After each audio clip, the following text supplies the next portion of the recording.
तो मैं जा रही हूँ अपने मायके परिवार के साथ, वहाँ जहाँ मेरी जड़ें हैं। मेरी जड़ें का मतलब जहाँ मैं पैदा हुई थी, जहाँ मैं 3rd तक पढ़ी हूँ।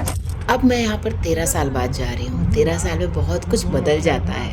पर हाँ, गाँव हमेशा याद आता है। जब भी आप सोचते हैं किसी ओल्ड जगह पे जाने की, तो फीलिंग यही आती है कि वो जगह वैसी होगी, ऐसी होगी, जैसे हमने देखा था पहले। लास्ट वही फुटेज हमारे माइंड में रहती है, जो हमारी आँखों ने कैप्चर किया होता है।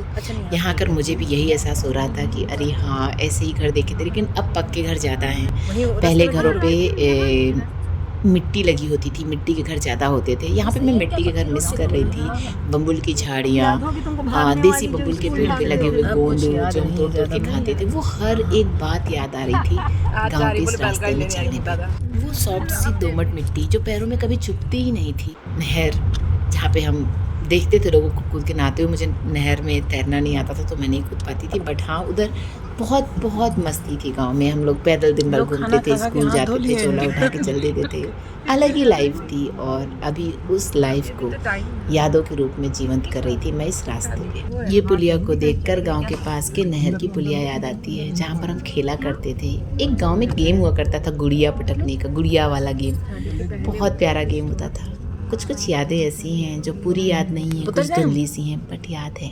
फाइनली हम पहुंच गए हैं दादाजी के घर, और यहाँ पे देख सकते हैं लोग इकट्ठा हो रखे हैं। तो हम इस वक्त आए हैं मेरे मायके वाले गांव में, और 13 साल बाद आई हूँ। बहुत खूबसूरत जगह लगती है गांव में। अभी मैं शाम का वक्त दिखाती हूँ, और गांव की गली, गांव के पेड़ पौधे, सब कुछ, वो जो प्योरिटी है ना गांव की, वो यहाँ पे देखने को मिलेगी आपको। गांव की सिंपल सी जो शादी के पहले दिन के जो प्रोग्राम होते हैं, वो सारे यहाँ चल रहे हैं। कल बारात है, तो हम आपको दिखाते हैं गाँव कैसा लग रहा है। तो हम स्टार्ट करते हैं गाँव की गलियों से।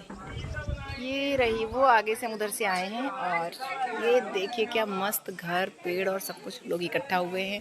ये मायन का दिन है आज, तो यहाँ पे सब प्रोग्राम कर रहे हैं।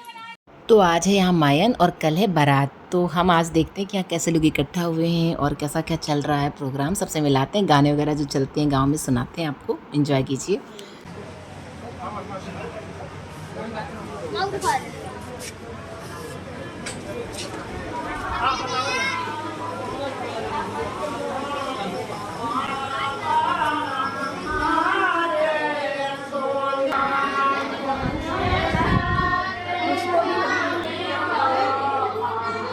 मेरी माता श्री अपनी सहेली से गप-गप करती हुई।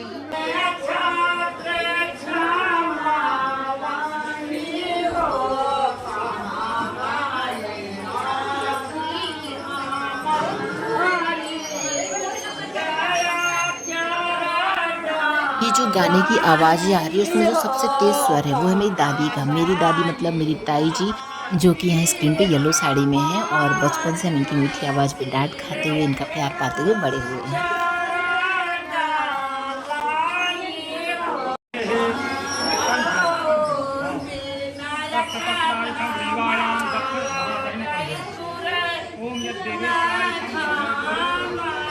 ये मिली है हमारे घर की प्यारी सी दुल्हन सी, जिन्हें देख के बिल्कुल भी पता नहीं चल रहा है कि ये 13 साल पुरानी दुल्हन है। यहाँ बिल्कुल नई नवेली प्यारी सी दुल्हन लग रही है मेरी प्यारी भाभी।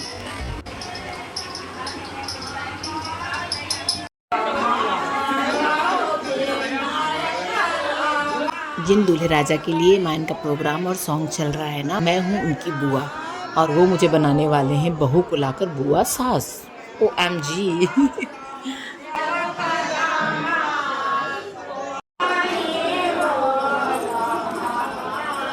हाँ, मेरे वीडियो में आपका होना जरूरी है। ये है मेरे ताई जी की छोटी बहू, मेरी प्यारी भाभी, जो खुद बनने जा रही है चाची सास। और यहाँ मेरी 2 भाभियाँ हैं एक ही फ्रेम में। हम लोग देख रहे हैं मायन के प्रोग्राम में क्या क्या होता है, और भाभी मुझसे पूछ रही, मैं थोड़ा बहुत जो जानती हूँ अपना ज्ञान बघार रही हूँ। तो यहाँ चल रहा है मायन का प्रोग्राम। मायन के प्रोग्राम में लड़के को गृहस्थ जीवन से जोड़ने की शुरुआत होती है। इसमें जनेऊ संस्कार भी होता है, और उसके बाद जब पंडित जी पूजा वूजा करा देते हैं, तब घर की सारी महिलाएँ आकर उस लड़के को भिक्षा देती हैं, क्योंकि वो सन्यास और गृहस्थ के बीच में जो एक कुछ होता है, तनातनी चल रही होती है। उस वक्त तो लड़का कह रहा था, नहीं मैं तो सन्यासी बनूंगा, और ये सब कह रहे होते भाई तो गृहस्थ में आ जा, कुछ ऐसा होता है। एक्चुअली पूरी बात मुझे पता नहीं है। तो यहाँ पे भिक्षांदेही कह रहे हैं, और घर की सारी महिलाएं आके उन्हें भिक्षा दे रही हैं। जनेऊ संस्कार में भी यही होता है। कुल मिला के सभी महिलाओं का यही मोटो है कि उसे समझाना है कि वो बहू लेकर आए, गृहस्थ जीवन बिताए और वो सारी चीज़ें जो एक गृहस्थ के लिए इम्पोर्टेंट होती है वो करे। यहाँ पे मेरी बहू, जिसकी मैं बुआ सास हूँ, अपने देवर को यानी मेरे भतीजे को भिक्षा दे रही है और गृहस्थ जीवन से जोड़ रही है। वो जो रस्म होती है वो कर रही है। और यहाँ सभी लोग हैं लाइन से, दादी लोग, मेरी मम्मी, भाभी, सभी लोग यहाँ पे उसे वो भिक्षा देंगे। अभी लाइन से सब लोग, तो पूरा गांव इकट्ठा होता है और ये कार्यक्रम करता है। नाम गोत्र ले लिया, गोत्राया नामाहा में भी कर स्थित जब ही सावर गोत्र हवा कहाँ से आवती है। और इस प्रोग्राम को एंजॉय करते हुए मैं और मेरी भतीजी, तो फाइनली मेरी भाभी और मेरी मम्मी का भी नंबर आ गया है और वो लोग भी भीख डालने जा रहे हैं। इसे भीख डालना कहते हैं। बस सबका नंबर आता जा रहा है, धीरे धीरे सब लोग भीख डालने के लिए जाते जा रहे हैं।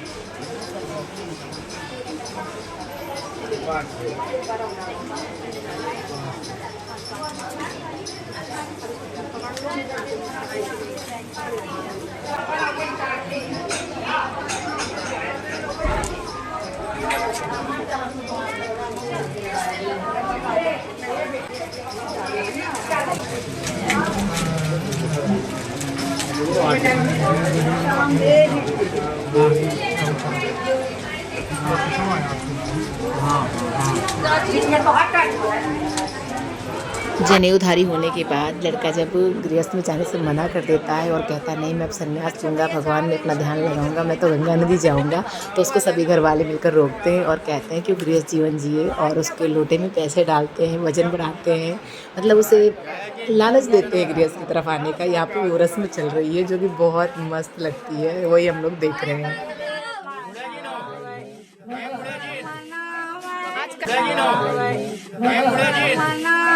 आज कलेक्शन का दिन है।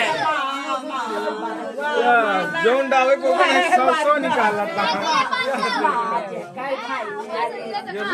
नहीं देता वैसा तू देता कर भाई ने वैसा मामा नोट से खाए थे वही का देह होता है। ये तो मैं 2 कदम को भाया यार कोनो मतलब नहीं का आवा भरे के पाएगा काशी आवे करावा है ना लौटे वाला करावा चला जा देखा था ये आवे करावा है ना, अब जाएंगे जाए वाला देना, आवे वाला तो होएगा ना। जल्दी जल्दी बतावा और जीजा एडजस्टमेंट करावा। देख ले, मोटरसाइकिल चाबी भी ले ले, मोबाइल ले ले और मोटरसाइकिल लेने में जल्दी पहुंच जाएगा। भैया बहुत सस्ती है। अरे सस्ता महंगा मिले वाले का मतलब है। डाल दिए तो अवधी भाषा में इस चिरा के बाद फाइनली लड़का रेडी हो गया कि वो गृहस्थ में रहेगा और गंगा नदी होके लौट आएगा और सब अब सुखी सुखी अंदर जा रहे हैं वापस अगले प्रोग्राम के लिए।